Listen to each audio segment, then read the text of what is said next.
আল্লাহর ওয়াস্তে আলেম হয়ে সেকুলারদের ব্যবহৃত টিস্যু হতে যায় না। দ্বীনের জন্য কিছু করতে যদি নাও পারেন, অন্তত দ্বীনের বিরোধীদের হাতকে শক্তিশালী করতে যায় না। না হলে আপনারা চলে যাবেন, ইতিহাস লিখবে কিছু মীর জাফর, কিছু মীর সাদেক, তারা যুগে যুগে এভাবেই বিভ্রান্ত করেছিল জাতিকে। একটা ফতোয়া কখনো দ্বীনের বিজয়কে এগিয়ে দিতে পারে, আবার একটা ফতোয়া দ্বীনের বিজয়কে অনেক পিছিয়ে দিতে পারে। সুতরাং আল্লাহর ওয়াস্তে দ্বীন কায়েমের কাফেলার সঙ্গী থাকেন। তাও যদি না পারেন, অন্তত পথে কাটা বিছায়েন না। তাও তো আল্লাহকে বলতে পারবেন, আল্লাহ আমি দুর্বল, কিছু করতে পারি নাই, কিন্তু ক্ষতি অন্তত করি নাই, তাও আলহামদুলিল্লাহ। তো সুতরাং এটাই আমার আখেরি বার্তা। তো বিদ্যমান প্রেক্ষাপটে, দেশের প্রেক্ষাপট আগের চাইতে অনেকটা ভালো আলহামদুলিল্লাহ, কিন্তু আগামী দিনে কয়দিনেই ভালো থাকবে এটা আল্লাহ ছাড়া কেউ জানে না।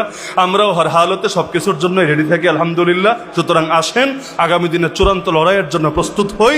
ইনশাআল্লাহ আলেমদের নেতৃত্বে এই জাতি চলবে ইনশাআল্লাহ। তাহলে আমাদের সকলের প্রেরণা হোক এটা, নাহনুল্লাযীনা বায়াউ মুহাম্মাদা আলাল জিহাদি মা বাকিনা আবাদা।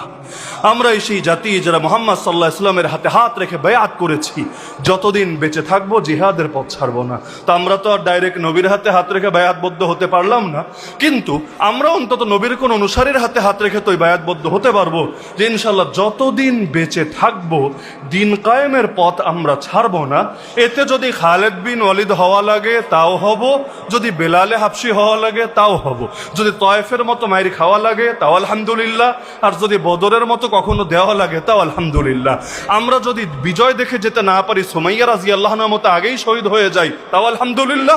আর যদি আবু হুরায়রা রাদিয়াল্লাহু আনহুর মতো এমন জীবন পাই যে একসময় ক্ষুধার জালে অজ্ঞান হয়ে পড়ে থাকতো, আর পরের জীবনে নাক মুছত যেই রুমাল দিয়ে সেটাও রেশমের তৈরি রুমাল ছিল, তাও আলহামদুলিল্লাহ। সব হালতে আলহামদুলিল্লাহ।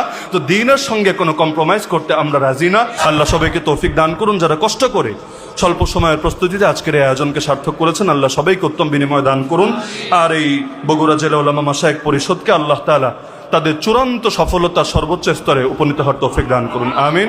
ওয়া আখিরু দাওয়ানা আনিল হামদুলিল্লাহি রাব্বিল আলামিন।